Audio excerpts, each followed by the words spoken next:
Hello my dear students. तो जैसा कि आप लोगों को पता ही है कि अभी माध्यमिक स्टूडेंट्स के लिए स्कूलों में जो है टेस्ट लिया जा रहा है थर्ड समेटिव के लिए। हमारे स्कूल में जो फर्स्ट लैंग्वेज के लिए एग्जाम हुआ उर्दू क्वेश्चन पेपर, आप लोगों में वो क्वेश्चन पेपर दिखाऊंगा विद आंसर। तो चलिए शुरू करते हैं। पूरा फॉर्मेट मैं आपको यहाँ पे दिखा रहा हूँ विद आंसर। देखिए सबसे पहले क्वेश्चन नंबर 1 है, दर्ज झेल सवाल से दुरुस्त जवाब का इंतखाब कीजिए। 1.1 है सवाल, नाचार को अंग्रेजी के हरूफ पहचानने पड़े, किसको अंग्रेजी पढ़नी पड़ी? अलिफ है सर सैयद, नोबिल साहिब, शाहकानी या कोई नहीं। तो ये इसका आंसर सर सैयद है। 1.2 क्वेश्चन है, मौलवी अब्दुल्ला के मुताबिक उर्दू में किस चीज की कमी अब दूर हो गई है? मुसन्निफ, मुतरजिम, मुअल्लिफ या कातिब? तो आंसर है बे नंबर। 1.3 देखिए, तुम हो तुम और कौन होगा, मुतकल्लिम का नाम बताइए। सेक्रेटरी मुज्तबा हुसैन, बद्री नारायण जी, मुज्तबा हुसैन की बीवी। तो इसका मुतकल्लिम है मुज्तबा हुसैन की बीवी। अब देखिए क्वेश्चन नंबर 2, दर्ज झेल सवालात के दुरुस्त जवाब का इंतखाब कीजिए। 2.1 जहांगीराबाद का मौजूदा नाम क्या है? फरीदपुर, चट्टागाम, श्रीरामपुर, ढाका। तो इसका आंसर है ढाका। अब देखिए 2.2 सवाल, प्रेमचंद की पैदाइश किस गांव में हुई? भट्टी, मोतीपुर, लम्ही या भातपारानी? तो इसका आंसर है जी नंबर, लम्ही नामी गांव में। देखिए 3 नंबर क्वेश्चन क्या है, दर्ज झेल सवालात के मुद्दे से जवाब दे, हर जवाब कम से कम 20 अल्फाज पर मुश्तमिल हो। यहाँ पे 4 क्वेश्चन का आंसर आपको देना है, हर एक में 1 नंबर मिलेंगे। 3.1 डिप्टी नजीर अहमद ने इब्तिदाई तालीम किससे हासिल की? इसके बाद देखिए 3.2 मौलवी अब्दुल्ला की 2 मज़ामीन के नाम बताइए। तूतिए बंगाला किस शायर को कहा जाता है? इसके बाद 3.4 है, प्रेमचंद पहले किस नाम से कहानियां लिखा करते थे? ठीक है, ये 4 सवाल आप लोग देख लीजिए। इसके बाद देखिए 4.1 वैसत किस कॉलेज में उर्दू और फारसी के उस्ताद थे? तो वैसत जो है इस्लामिया कॉलेज में उर्दू और फारसी के उस्ताद थे। मजनून साहिब बाथरूम में किसकी तख्लीक है? इसके बाद देखिए 5 नंबर सवाल में क्या बोला गया है, दर्ज झेल से किसी एक सवाल का जवाब दीजिए, हर जवाब कम से कम 150 अल्फाज पर मुश्तमिल हो। एक सवाल में आपका यहाँ पे 5 मार्क्स मिलेंगे। सवाल है, प्रेमचंद की अफसाना अंधेर का मफहूम लिखिए। इसके बाद डिप्टी नजीर अहमद की नावे निगारी को मुख्तसर तौर पर लिखिए। इन दोनों में से आपको एक सवाल का जवाब लिखना है। इसके बाद देखिए 6 नंबर सवाल क्या बोला गया है, दर्ज झेल में से किसी एक सवाल का जवाब दीजिए, हर एक जवाब कम से कम 150 अल्फाज पर मुश्तमिल हो। यहाँ पे भी 5 मार्क्स का एक क्वेश्चन है, 2 क्वेश्चन है, आपको एक क्वेश्चन का आंसर लिखना है। पहला क्वेश्चन है, दारोगा के किरदार पर नोट लिखिए। इसके बाद 6.2 है, इब्न लोग को अंग्रेजी वाजा कता अख्तियार करने पर नाविद निगार ने किस तरह का मजाका उड़ाया है, मुख्तसर तौर पर लिखिए। इन दोनों में से आपको ये क्वेश्चन का आंसर लिखना है। अब देखिए 7 नंबर में क्या बोला गया है, दर्ज झेल से किसी एक सवाल का जवाब दीजिए, हर जवाब कम से कम 150 अल्फाज पर मुश्तमिल हो। यहाँ पे भी 7 नंबर में आपको 2 क्वेश्चन दिया गया है, एक लिखना है। जैसे पहला क्वेश्चन है, ड्रामा सुल्तान महमूद गजनवी का नफ्स मौजू बयान कीजिए। इसके बाद नेक्स्ट क्वेश्चन है, भाई ये फन तुमने कहाँ से और कब सीखा? इन दोनों में से आपको एक सवाल का जवाब लिखना है। 8 नंबर देखिए, किसी 2 सवाल का जवाब दीजिए, हर जवाब कम से कम 150 अल्फाज पर मुश्तमिल हो। ऐसे तोहफे अक्सर सौदागरों और फकीरों के हाथ आते थे। ठीक है, दर्ज वाला जुमला कहाँ से माँ की जाए, मुसन्निफ कौन है, कौन किससे मुखातिब है, या किस तोहफे की जानिब इशारा किया गया, ये बात आपको बताना है यहाँ पे। इसके बाद 8.2 में देखिए, काश के तेरे बदले खुदा अंधा बेटा देता और मेरा कलेजा ठंड होता और बाप का रफीक होता। मंजरे वाला जुमला कहाँ से लिया गया है, मुसन्निफ कौन है, मुतकल्लिम ने बात कब और क्यों कही? ठीक है, ये मावन उर्दू से लिया गया आपका। अब देखिए 8.3, अगर देर लगाऊंगा तो वो है स्पीडी में रोते रोते मर जाएंगे।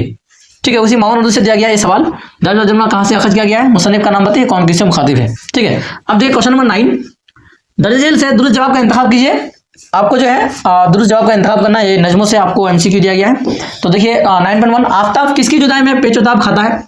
तो अलिफ नंबर ऑप्शन है, सूरज, चांद, मैदान या समंदर। तो जवाब होंगे इसकी सूरज। क्वेश्चन में कुछ मिस्टेक हुआ है, यहाँ पे आफ्ताब किसकी जुदाई में पेचोताब खाता है, तो आफ्ताब के माने सूरज ही होते हैं, तो इसका आंसर आप लोग सूरज ही दीजिएगा। अब देखिए नजम किसान में शायर ने किसको तंज करने का निशाना बनाया है? बागियों को, इनकलाबियों को, सरमायादारों को, गरीबों को। तो नजम किसान जो है, किसानों की हिमायत में नजम लिखी गई है, तो ये इसका जवाब सरमायादार होगा। ठीक है, अब देखिए परवेज हादी किस सियासी नजरिए पर यकीन रखते थे?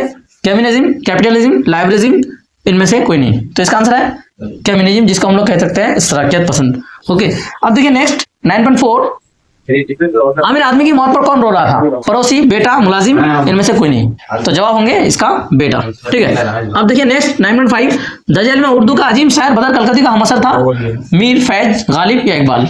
अब देखिए क्वेश्चन नंबर 10, दर्ज झेल से किसी 4 सवालों के जवाब दीजिए, हर जवाब कम से कम 20 अल्फाज पर मुश्तमिल हो। क्वेश्चन है आपका 5, आपको आंसर लिखना है 4 का। इकबाल के वालिद का नाम शेख नूर मोहम्मद, किस शायर की मौत सिर्फ 25 साल की उम्र में हुई थी? परवीन शाकिर कलियात किस नाम से साहिब, माह तमाम। जोश हिजरत करके कहाँ चले गए थे? पाकिस्तान चले गए थे। अख्तर अली खान ने किस फिल्म के लिए मकालमे लिखे? वक्त, आदमी और इंसान। ठीक है, ऐसे फिल्मों के लिए उसने मकालमे लिखे हैं। 11 नंबर सवाल देखिए, दर्ज झेल से किसी 2 सवाल के जवाब दीजिए, हर जवाब कम से कम 60 अल्फाज में मुश्तमिल हो। मजहब है फक्त हुस्न अमल का हामी, हरगिज वो नहीं अहले असल के हामी। दुनिया को पयामे अमन फिर देगा कौन, मजहब अगर जंग व जदल का हामी। ये रुबाई है, आपको इसकी तस्वीर करनी है। अब देखिए 11.2, सब जगह ढूंढा फिरा यार ना पाया, लेकिन दिल के गोशे में निहा था मुझे मालूम न था। शेर की तस्वीर कीजिए और शायर का नाम बताइए। और बाजार से ले आए अगर टूट गया, सागर जम से मेरे जामे से फाल अच्छा है। इस शेर की तस्वीर करें, ठीक है। अब देखिए 12 नंबर सवाल में क्या बोला गया, दर्जे से किसी एक सवाल का जवाब दीजिए, हर जवाब कम से कम 150 अल्फाज में मुश्तमिल हो, ठीक है। सवाल है नंद किसान का मरकजी ख्याल लिखिए, और नेक्स्ट है कोशिश नज़मों का खुलासा लिखिए। 2 नज़्म में से एक का आपको खुलासा लिखना है, ठीक है। इसी तरह से सेम टू सेम आप लोगों को माध्यमिक में यही क्वेश्चन जो है इसी तरह से जो मॉडल है पूछा जाएगा। अब देखिए 13 नंबर क्वेश्चन, दर्ज सवाल से दुरुस्त जवाब का इंतखाब कीजिए। यहाँ पे आपको ग्रामर से कवायद से दिए गए हैं 8 MCQ, ठीक है। 13 नंबर, मैं दर्जा दहम का तालिब इल्म हूँ, यहाँ कौन सा सिफत है? सिफत है मिकदारी, अददी, निस्बती, जाती। तो यहाँ पे देखिए दहम को इन्वर्टेड कोमा से घेरा गया है, तो दहम एक नंबर को जाहिर करता है, जिसकी वजह से इसका आंसर सिफत अददी होंगे। हम हिंदुस्तानी जानिसारे वतन है, कौन सा सिफत निस्बती से ताल्लुक रखता है? तो सिफत निस्बती क्या हिंदुस्तानी को जाहिर करता है, या जानिसारान को, या हम, या वतन को? तो आंसर है हिंदुस्तानी को। 13 नंबर 3, हजरत ख्वाजा मोइनुद्दीन चिश्ती ने दीन हक की तबलीग की थी, यहाँ वाय मादुला की निशानदेही कीजिए। हम लोग वाय मादुला जानते हैं, वह वाव जिसे लिखा जाता है लेकिन पढ़ा नहीं जाए, उसको हम लोग वाय मादुला कहेंगे। तो वाय मादुला क्या है? वली, पेशवाई, वा को पढ़ा गया, औलिया वा को पढ़ा गया, खाजा इनमें से कोई नहीं। तो खाजा हम लोग खाजा में हम लोग वा को छोड़ देते हैं, नहीं पढ़ते हैं, इसका आंसर खाजा होंगे, ठीक है। वाय मादुला। दजल में से कौन सा जरूर मिसाल है? जूतियां सीधी करना, आबाब होना, खाक बरसना, आम के आम गुठलियों के दाम। तो इसका आंसर होंगे आम के आम गुठलियों के दाम, ठीक है, ये जरूर मिसाल है। ये तीनों जो है मुहावरा है। अब देखिए 13 नंबर 5, सच बाग दिखाने के माने बताइए। हरा बाग दिखाना, हाँ, धोखा देना, खुश करना, बाहर दिखाना। तो आंसर है धोखा देना, ठीक है। जियान पढ़ता है वो लिखता भी है, जुमले में जमीर की निशानदेही कीजिए, मतलब प्रोनाउन वही सब वह लफ्ज जो इसम के बदले इस्तेमाल किया जाए, तो यहाँ पे वह जो है इसम के बदले इस्तेमाल किया गया है, तो इसका आंसर जीम नंबर होंगे वह। कब वह काय काय करता है, जेल में से किसकी मिसाल है? देखो काय काय जो है आवाज को जाहिर करता है, तो आवाज को जो जाहिर करे हम लोग इसमें सूद कहते हैं। अलिफ नंबर ऑप्शन इसमें सूद। जो किसी खास नाम को जाहिर करे इसे क्या कहते हैं? इसमें नाकरा, मारफा, इसमें जामिद, इसमें जर। आंसर है इसमें मारफा, खास चीज को जाहिर किया, ठीक है। नाकरा जो है आम चीज को जाहिर करेंगे। अब देखिए जेल से किसी 8 सवाल का जवाब दीजिए, हर जवाब कम से कम 20 अल्फाज में मुश्तमिल हो।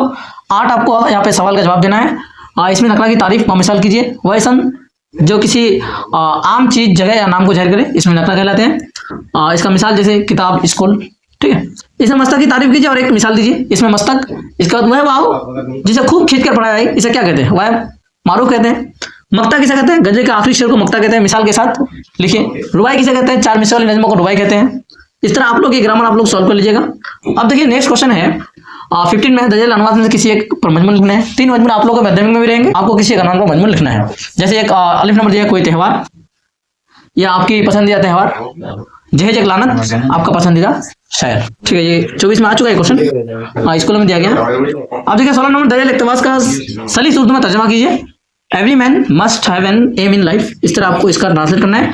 अब देखिए 17 नंबर सवाल, दर्जेल से किसी एक सवाल का जवाब दीजिए, हर जवाब कम से कम 150 अल्फाज में मुश्तमिल हो। 1 मार्क्स, एक क्वेश्चन का आपका 5 मार्क्स मिलेंगे। सवाल है एक मकालमा कीजिए, तालीम की अहमियत पर अपनी ख्यालात का इजहार कीजिए। मकालमा डायलॉग लिखना है। इसका 17.2, स्कूल में होने वाला सालाना स्पोर्ट की तकरीब पर एक रिपोर्ट कलमबंद कीजिए। आपको एक रिपोर्ट लिखना है, सालाना स्पोर्ट जो होता है आपके स्कूलों में किस तरह होते हैं, आप लोग किस तरह मनाते हैं, आपको लिखना है। तो ये था मॉडल जो माध्यमिक बच्चों के लिए स्कूलों में जो टेस्ट लिया जाता है, हमारे स्कूल में जो लिया गया है, तो वो क्वेश्चन मैं आपको यहाँ पे दिखाया। आप लोग का स्कूलों में किस तरह का एग्जाम गया, फर्स्ट लैंग्वेज या उर्दू का, आप लोग जरूर कमेंट में बताइएगा। Thank you.